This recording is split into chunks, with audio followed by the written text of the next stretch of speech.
Good morning!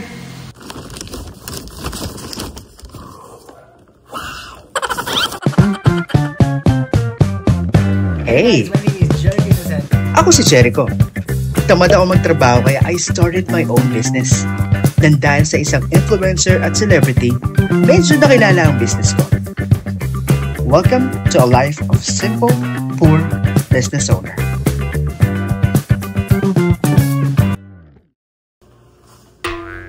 Hello? Hello muli. So dahil dyan gawa tayo ng tortang talong for breakfast. Guys, breakfast! Tama yung narinig nyo, mag-breakfast ako! So nag-half bath na ako. Nagising ako guys ng 5 AM.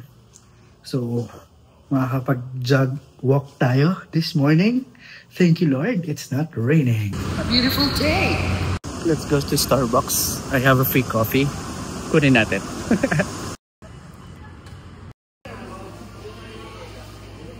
Huh? The thing that I have right now is mint tea with non-fat milk and no honey. Hindi ko alam dahil siguro tumatanda na ako. Graduate na ako sa mga mocha frap, sa mga chocolate chip cream. Pero nakakamiss. Super namimiss ko uminom ng mga ganong inumin. Especially milk tea. It's really been a long time. Tagal ko nang di uminom ng mga cold drinks. Oh my gosh. I love this place here at Shangri-La. Shangri-La Fort. Look, ang daming halaman and it's so peaceful.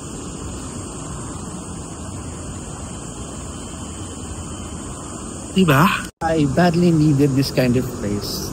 I mean, yung quiet lang, relaxing, yung makakapag-reflect ka, right? We all needed a break. So I have to go now. Kinumplete ko lang yung 10,000 steps ko. This morning. I wake up this morning. Thank God it's not raining. Thank God I was able to walk. Thank God I was able to wake up today. And thank God I was able to vlog. Na-realize ko, ang dami ko palang gagawin today. So what are the things that I need to do today? I need to go to Market. I'll be buying something for Berger. I'll be also looking for a box for a gift for Mamang Pokwang. It's her birthday the following day pa. So Wednesday or Thursday. Then I'm heading off to SM Aura. I'm also gonna buy something for Berger. Then after that, I need to go home. I need to prepare and cook something. Well, bakit mo nga ba sinasabi yun? Normal na araw ko yung ganun talaga ginagawa ko. Share ko lang. Share lang. I'm here now at Market. I'm looking for a box. Kaso, ginto yung mga box. Ang mamahal.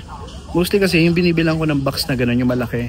Sa mga baking needs ko na bibili yun eh. Unfortunately, yung mga baking needs dito sa Market saka sa SM Aura, sarado na sila. Sila pa man din yung mga mabilis kuhanan at super mura pa ng mga paninda nila. Okay, so agenda ko lang dito sa market is to go to 5th floor para sa taters, para sa flavorings ng chips and fries.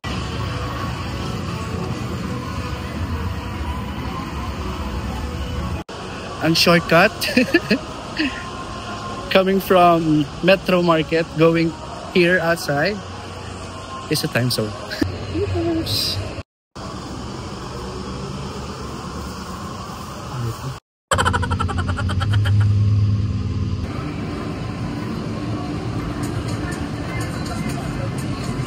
Guys, dito yung sinasabi ko sa inyong mura yung mga plants instead of buying sa mga malls like sa loob ng mall or sa IKEA. And the plants here are super mura. Ang gaganda pa. I'm heading off to SM Aura. Doon kasi kami bumibili ng beef. So, I'll just buy beef, cheese, and tingin din ako ng box kasi walang box sa market. Sobrang mahal. Dito talaga sa Pilipinas, August pa lang, Pasko na. Whenever I see ghosts and boys selling lanterns on the street. Okay, so I'm here at SM Aura. Nakabili na ako ng beef, ng cheese, ng butter, ng ketchup. Yung box na lang. Sana meron. Kahit dito sa may dulo, wala.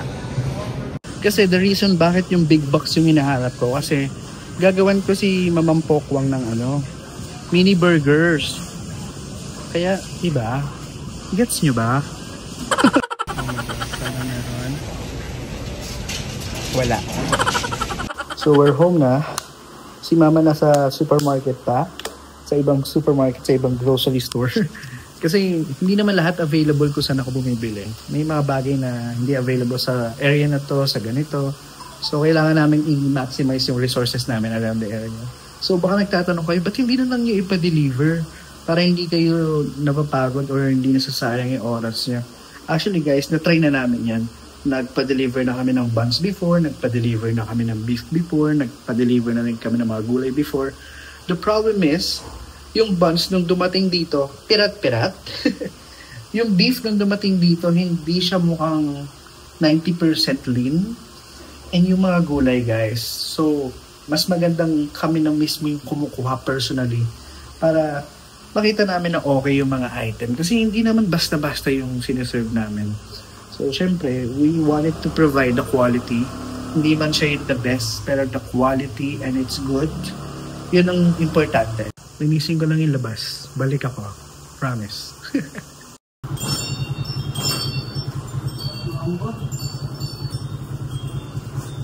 Say hi to the vlog. Hi. Hi.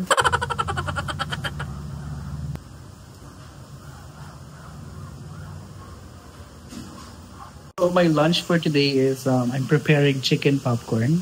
Si Mama kasi pinadala na siya ng ulam ng friend niya. Medyo for her lang yan. Not my appetite. So, ito sa akin, chicken.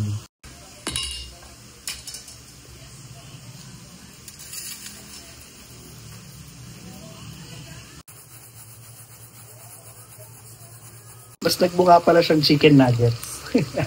Sabi ko chicken popcorn. Chicken nuggets pala.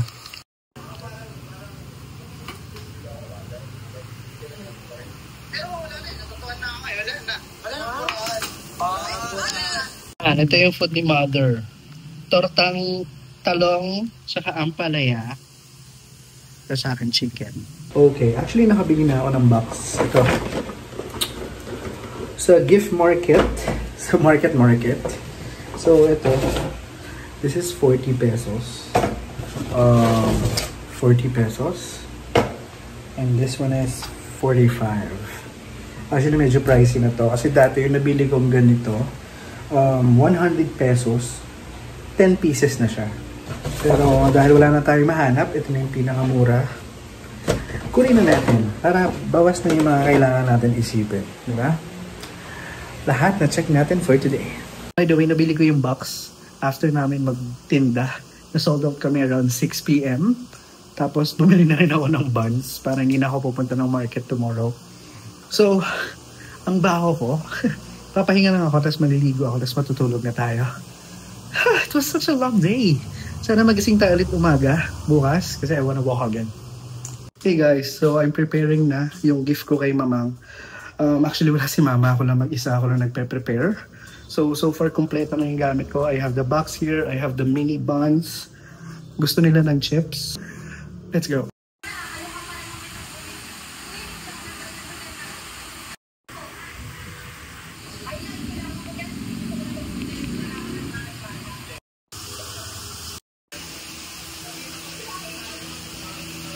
Happy birthday, Mama! This is for you. Nag-additional pa. So, ayan. This is all for Mamang. Sana magustuhan nila. Hi! This is talaga Juliana. Gusto ko lang po mag-thank you sa Berger. Thank you so much po sa aming merienda for today. And tignan nyo naman guys. Pasabok packaging. Tignan natin.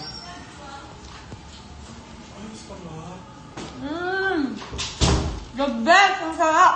Ang sarap ng fries. Thank you po! Dito! Ang sarap ng fries. All natural. Yes! Walang harong preservative. Perfect! Period! Very good. Thank you, Berger!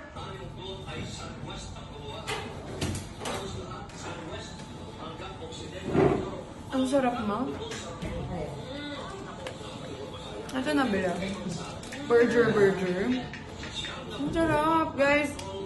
if ever mapadaan kayo dito sa Burger, i-avail yung mga burgers nila. Kasi aside from this, meron din sila yung mga sliders, yung mga maliliit. Good quality, ang sarap. Thank you so much, Burger. Unboxing tayo ng burger. Ayan. Parang Burger lang. Tignan natin. Appearance, perfect. Smell, perfect. Malalaman natin sa taste. Hindi tinipid? Okay. Very good. Organic. Organic.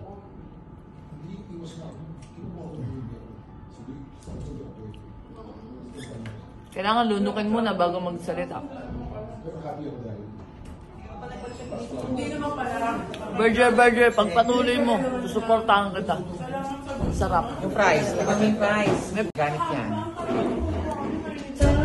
Organic. Malutong. Lutong check. Maingay lang dito. Kanina pa to Maubos na nga Sarap. Solid. Burger. Ayan, maraming salamat sa pagmerienda namin na napakasarap po mula sa Burger House. Maraming salamat. Super yummy talaga. Look, ang bango, tsaka juicy talaga. Kaya kumain na kayo, bumili na kayo nito. Burger House. May mga mini burger sila, Look, diba? May mga mini burger sila. And ito naman ay chips. Ay, ang sarap nito. Kakaiba to, Ba, ito, look. Thank you. Harap. So ayun, pinapick up na lang yung food going to GMA. The plan was, ang plano ko talaga, ako ang magdadala personally nung food papunta sa GMA para kay Mamang. Kaso, they wanted the food ng after lunch para merienda nila. Kaso, yung operating hours ng Burger is 1 p.m. So, medyo hindi nagtutugma yung schedule. Medyo matatamaan yung oras namin dito sa Burger. So, pinapick up na lang ni Taviel para makapag-open kami ng eksakto 1 p.m. Kung nakapag-post sana ako ng mas maaga na mag-half day lang kami para lang sa notice for our customer, that's fine. Kaso, yun nga, medyo late na.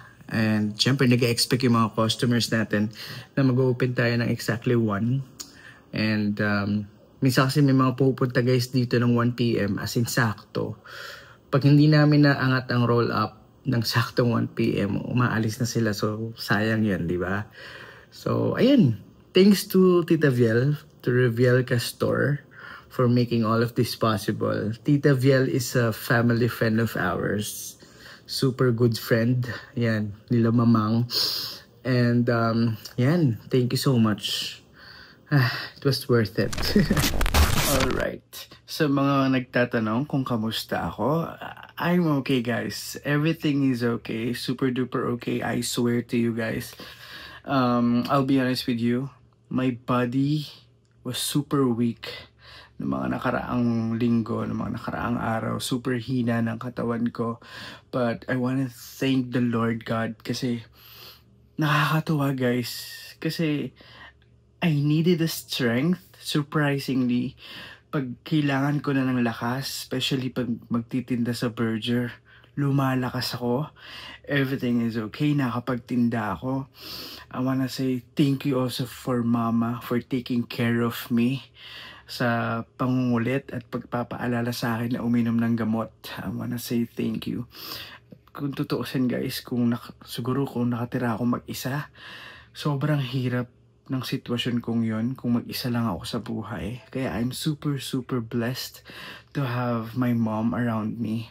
And I wanna say sorry to my friends. Kasi hindi ko talaga sila pinapansin. I know some of you understand. And yan, super kailangan mag-discipline, kailangan lumaylo sa mga gala. And actually, good thing to for me. Kasi na-maximize ko yung time, naaayos ko yung mga bagay-bagay. I'm focused, I'm not distracted. Kailangan talaga may alisin ka sa buhay mo para maging okay. It's not bad, it's not good. I'm not saying na deadmahin mo lahat ng tao. No. Some of your friends will understand. Kung kaibigan mo yan, maiintindihan ka nila. Kaya I'm super blessed and I'm so happy kasi I have this kind of people around me. And yeah, again, thanks to Mama for taking care of me. At nakakatawa lang kasi wala lang, nakakatawa lang. Ayun, sa mga tatanong if I'm okay, I'm okay. Nothing to worry about. Jerbaloo, jerbaloo, jerbaloo, baloo, baloo, jerbaloo, jerbaloo, jerbaloo, baloo, baloo, jerbaloo, jerbaloo, jerbaloo, baloo, baloo, jerbaloo, jerbaloo. Teka, sino ba yung Jerbaloo?